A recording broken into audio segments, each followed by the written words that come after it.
मित्रांनो नमस्कार. नरेंद्र मोदी सत्तेवर आल्यापासून एक आवर्जून शब्द अस्तित्वात आला, तो म्हणजे मोदी भक्त. नरेंद्र मोदी कोणताही निर्णय घेऊ देत, त्याची आनंदानं पाठराखण करणाऱ्या आणि त्यांचं समर्थन करणारा वर्ग भाजपमध्ये मोठ्या प्रमाणावर आहे, ज्यांना अनेक लोक मोदी भक्त असं म्हणतात. आता याच मोदी भक्तांनी नरेंद्र मोदी यांनी जे पर्याय दिले होते, इंधन वाचवा, सोने खरेदी टाळा वगैरे वगैरे, त्या पर्यायाची पाठराखण केली, ग्रॅमॅटिकली केली. मी ग्रॅमॅटिकली याच्यासाठी म्हणतो आहे की त्यांनी शब्दशः पाठराखण केली, फक्त बाकी त्यांच्या आचरणातून जी पाठराखण करायला हवी ती केली नाही. उलट आहे त्याच्या दामदपटीनं कसा उधळता येईल याच्यावर भाजपचे नेते, भाजपचे मंत्री आणि भाजपचे कार्यकर्ते ध्यान देत आहेत. यामुळे पंतप्रधान नरेंद्र मोदी यांचा आदेश जो आहे तो जनतेचा सोडून द्या, पण त्यांचे कार्यकर्ते, मंत्री आणि नेते तरी पाळतात का, असा विषय निर्माण झाला. त्यामुळे मोदींवर चौफेर टीका होते आहे. मित्रहो, आज याच विषयावर आपण चर्चा करणार आहोत आजच्या व्हिडिओतून. तो व्हिडिओ कुठंही स्किप न करता पाहायला विसरू नका. मित्रहो नमस्कार, तुम्ही पाहताय विचारमोती. मित्रांनो, पंतप्रधान नरेंद्र मोदी यांनी जागतिक युद्धाच्या पार्श्वभूमीवर काही आवाहनं केलेत.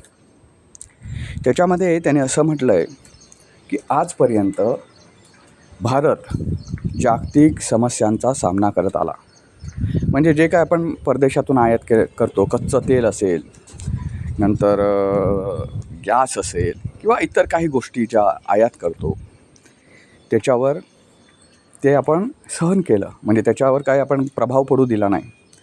पण युद्ध चालूच आहे, युद्ध भडकते उलट कमी होण्यापेक्षा. त्यामुळे भारताच्या या आयातीवर कुठंतरी निर्बंध आलेत आणि भारतात या गोष्टी खूप कमी प्रमाणात तयार होतात. त्यामुळे अनेक गोष्टीला भारतीय जनतेला आता कुठंतरी काटकसरीनं वापरावं लागणार आहे. याचबरोबर त्याने आणखी एक आवाहन केलं की ते म्हणजे सोने चांदीचा वापर म्हणण्यापेक्षा खरेदी टाळा. सोने चांदीची खरेदी टाळा याचा अर्थ काय होतो मित्रांनो, तर सोने चांदी हे जागतिक बाजारपेठेत दोन महाग असलेले धातू आहेत. ते एवढे महाग आहेत की त्याच्या आयातीसाठी भारताला जवळपास अनेक अब्ज डॉलर्स खर्च करावे लागतात. जवळपास 700 ते 800 अब्ज डॉलर्स खर्च करावे लागतात.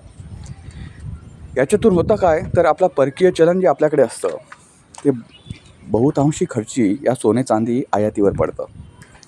आता तुम्हाला माहिती असेल, तुम्ही एखाद्या देशात राहताय, तर मी तुमच्याकडून एखादी वस्तू घेण्यासाठी इंडियन रुपी तुम्हाला दिला तर तो तुम्हाला काहीच कामाचा नाही, कारण तुमच्या देशात ते चलन चालत नाही.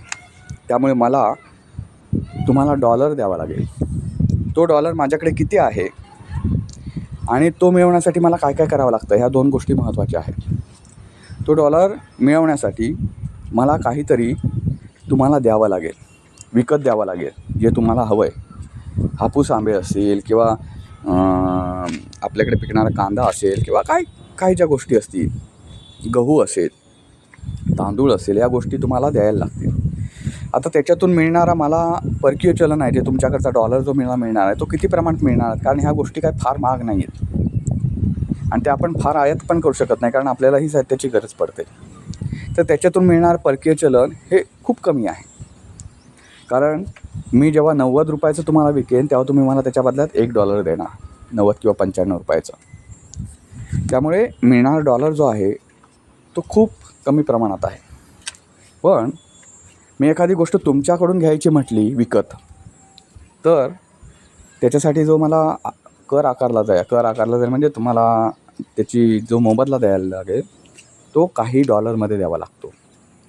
तो डॉलर म्हणजे तुम्ही ज्या गोष्टी विकता मला त्या मला महाग पडतात, मी तुम्हाला देतो ते स्वस्तात देतो. हे जे समतोलपणा आहे, त्यामुळे परकीय चलन आपल्याला खूप कमी प्रमाणात मिळतं. महत्त्वाचं म्हणजे दुसरी गोष्ट म्हणजे प्रत्येक ठिकाणी हे परकीय चलन म्हणजे डॉलरच आपल्याला द्यावा लागतो. जागतिक बाजारपेठेत कुठेही काही खरेदी करा ते डॉलरमध्येच खरेदी करावी लागते. त्यामुळे अनेक देशांची ही डॉलर मिळवण्यासाठी धडपड सुरू असते. त्यामुळे परकीय चलन आपल्याकडे जे आहे ते आता जपून वापरावं लागणार आहे. त्याच्यासाठी मोदींनी म्हटलं की सोनं चांदी खरेदी शक्यतो टाळा. मित्रांनो, हा विषय आपल्या व्हिडिओचा नाही, तर व्हिडिओचा आजचा विषय असा आहे की लोका सांगे ब्रह्मज्ञान आणि स्वतः कोरडं पाषाण. मित्रांनो, या गोष्टीनंतर एक व्हिडिओ व्हायरल झाला, अनेक व्हिडिओ व्हायरल झाले की भाजपचे नेते स्वतः पंतप्रधान नरेंद्र मोदी हे सुद्धा इंधनाची कशी उधळपट्टी करतायत ते. आता ठीक आहे, पंतप्रधान म्हणून जे काही दौरे आयोजित करणं महत्त्वाचं असेल, परदेशी संबंध सुधारण्यासाठी जे दौरे आयोजित करायचे असतील किंवा देशांतर्गत जेव्हा एखाद्या मीटिंग बोलवली जाते तेव्हा सर्व मुख्यमंत्र्यांची समजा मीटिंग बोलवली तर सर्व मुख्यमंत्र्यांच्या मीटिंगला पंतप्रधानांनी जाणं महत्त्वाचं असतं, तर त्या गोष्टी ठीक आहे. पण उधळपट्टी ज्याला आपण म्हणतो, जिथं काहीच काम नसतं, रोड शो काढणं, रॅली काढणं, या गोष्टीमध्ये पैशाची उधळपट्टी आहे, इंधनाची उधळपट्टी आहे. तर त्या पंतप्रधानांनी पहिल्या टाळल्या पाहिजेत, मग त्यांचे भक्तगणांनी टाळल्या पाहिजेत आणि त्यानंतर जनतेनं टाळाव्यात, अशी अपेक्षा पंतप्रधानांनी केली पाहिजे. आता ठीक आहे, त्यांनी नुसतं आवाहन केलं अजून, पण पंतप्रधानांना यापुढे नक्कीच काळजी घ्यावी लागेल की त्यांचे जे भक्तगण आहेत त्यांच्यापासून सावध राहिलं पाहिजे. कारण या भक्तगणांच्या भावना ज्या आहेत ना, त्या एवढ्या थया नाचतात. मोदींनी काय बोलले की त्यांची पाठराखण कशी करावी याच्यातच ते गुरफटून जातात.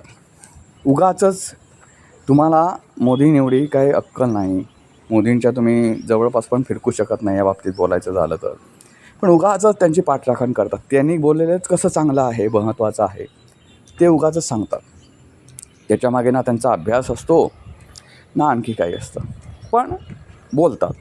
बरं, बोलतात तर ठीक आहे, तुमच्याच पक्षाचे नेते आहेत मोदी, तर त्यांची पाठराखण करणं, त्यांच्या बाजूची भूमिका घेणं हे स्वागतार्ह आहे, हे असू शकतं लोकशाहीमध्ये.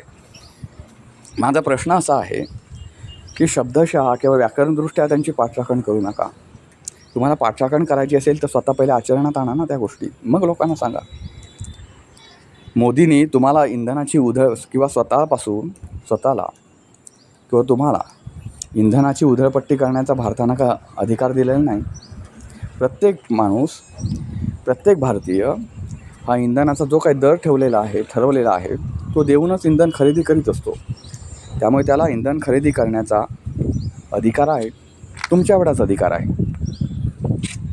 इंधनाची उधळपट्टी करणार, तुम्ही हवी तेवढी सोने चांदी खरेदी करणार आणि तुम्ही लोकांना जर सांगणार, तर आताच्या काळात लोक ऐकून घेत नाही हो. पूर्वीचा जमाना तर राहिला नाही. तुम्ही म्हणाल तसंच होईल असं अजिबात नाही. कसं आहे माहिती आहे मित्रांनो, आजपर्यंत आपण आत्मनिर्भर भारतच्या गोष्टी केल्या, पण भारत कशात आत्मनिर्भर झाला, ज्या गोष्टीत व्हायला हवा होता त्या बाबतीत तो झाला का, हा विषय पुन्हा एकदा चर्चेला आला. मोदींनी आत्मनिर्भर भारत अभियान राबवून काही चांगल्या गोष्टी केल्या, काही लोकांना आत्मनिर्भर बनवलं, पण ज्या गोष्टीत उद्या जागतिक बाजारपेठेशी आपला रोजचा संबंध येतो, जागतिक बाजारपेठेतून आपल्याला अनेक गोष्टी आयात कराव्या. एक दिवस जर हॉर्मोजची सामुद्रधुनी जर बंद राहिली तर आपला भारत ॲफेक्ट होतो, भारतावर त्याचा परिणाम होतो मोठा. ही खूप आपल्यासाठी शोकांतिका आहे. ज्या गोष्टी आपण आयात करतो त्या गोष्टी आपल्याकडेच कशा निर्माण होतील याच्यावर कुठेही अभ्यास झाला पाहिजे. आता काही गोष्टी मला मान्य आहेत की इतक्या वर्षात आपण कच्चं तेल इथे मिळू शकलं नाही आपल्याकडे, म्हणावे तेवढ्याप्रमाणे कच्चं तेल तर आहे आपल्याकडे, पण तेवढ्यात भारताची काही गरज भागत नाही. सोन्याच्या सुद्धा आपल्याकडे काही ठिकाणी खाणी आहेत, पण त्यानं भारताची गरज भागत नाही. त्यामुळे ते आयात करणं मला मान्य आहे, पण त्यातल्या त्यात आपल्या इथे आत्मनिर्भरतेच्या बाबतीत, म्हणजे ज्या गोष्टींच्या बाबतीत आपण किरकोळ प्रमाणातसुद्धा इतर देशांवर अवलंबून राहतो, तर ती गरज आपल्या इथे जास्तीत जास्त कशी भागेल याचा मोदींनी खरंच विचार करणं गरजेचं आहे. आज आत्मनिर्भर भारत ज्या गोष्टीत भारत झाला आहे त्या बाबतीत तो झाला हे स्वागतार्हच आहे, पण जागतिक युद्धाचा आपल्यावर एवढा परिणाम व्हावा याच्यावर कुठंतरी विचार करणं गरजेचं आहे. आता मोदी म्हणतील तो काय आपल्यावरच झाला नाही, जगावरच झालेला आहे, अनेक देशांवर झाला. मला मान्य आहे त्या गोष्टी, पण त्यातल्या त्यात भारतावर जो तळागाळापर्यंत त्याचा परिणाम जाणवत आहे तो कुठेतरी थोडा आणखी कमी जाणवेल. याच्या दृष्टीनं भारत आत्मनिर्भर कसा होईल हे पाहणं खरंच गरजेचं आहे. आणि मोदींना एक महत्त्वाचं सांगणं आहे. तुम्ही आवाहन करता तर पहिली गोष्ट तुम्ही ते आचरणात आणा. तुम्ही आवाहन केल्यानंतर तुमचे बडबडे भक्त जे आहेत, जे सकाळी उठल्यापासून तुमचं पारायण करीत असतात, तर त्यांना कृपया करून आवरा. त्यांना सांगा की मी एकटाच बोलेन, तुम्ही काहीच अजिबात पाठराखण करू नका. कारण काय काय ठिकाणी ना ते उघडे पडतात आणि मग त्यांच्यात सत्तेचा माज दिसतो त्यांच्या बोलण्यामध्ये, की त्यांना उलट काहीतरी विचारलं असं की त्यांना एवढा सत्तेचा माज दिसतो की जेवढा तुम्हाला पण माज नाही त्याचा. ते उगाचच काहीतरी विषयाला सोडून बोलू लागतात. तर त्यामुळे त्यांना पहिले आवरा. आणि महत्त्वाचं म्हणजे तुमचे राज्यातले जे मंत्री आहेत त्यांना कृपा करून आवरा. कारण त्यांना प्रत्येकालाच मोदी आहोत आपण असं वाटायला लागलं आहे. त्यामुळे त्यांनाही कुठेतरी समज द्या. आणि ते तुम्ही जर समज दिलात तर ते जनतेला जास्त अपील होईल. तुमचा आदेश किती लोक मानतील तुमच्या पक्षातलेच मला माहिती नाही, पण निदान तसं दिलात तर तुमच्या अपिलाला काहीतरी अर्थ राहील. की जनतेला जे आवाहन करताय ते पहिलं तुमच्या कार्यकर्त्यांचे कान टोचा, कार्यकर्त्यांचे कान उपटा. त्यामुळे जनतेला ते अपील होईल की नरेंद्र मोदी आपल्या पक्षापासून पहिले सुरुवात करत आहेत. ही अपिलाची गोष्ट राहील. मोदींनी पुढच्या वेळी या गोष्टीकडे खरंच लक्ष देणं गरजेचं आहे. कारण जनता आता निर्बंधांना त्रासलेली आहे. कोरोनाच्या काळात जनतेने अनेक गोष्टी सहन केल्या. एकत्र घरात राहणं पसंत केलं, बाहेर पडणं टाळलं, अनेक ठिकाणी उपासमार झाली, पैशाची देवाणघेवाण थांबली, अर्थचक्र थांबलं होतं. या सर्व गोष्टी भारतीय जनतेनं 5-6 महिने नाही तर जवळपास 1.5, 2, 2.5 वर्षे सहन केलं.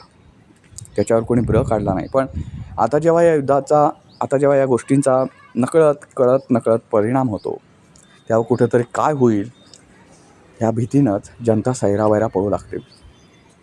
एखाद्या ठिकाणचं पेट्रोल संपलं, एखाद्या पंपावरचं पेट्रोल संपलं आणि कुठेतरी अफवा उठली की पेट्रोल टंचाई झाली, तर ही मोठी लाईन लागलेली असते, ज्यामुळे ते दुसऱ्या पेट्रोल पंपावरचं सुद्धा पेट्रोल संपून जातं.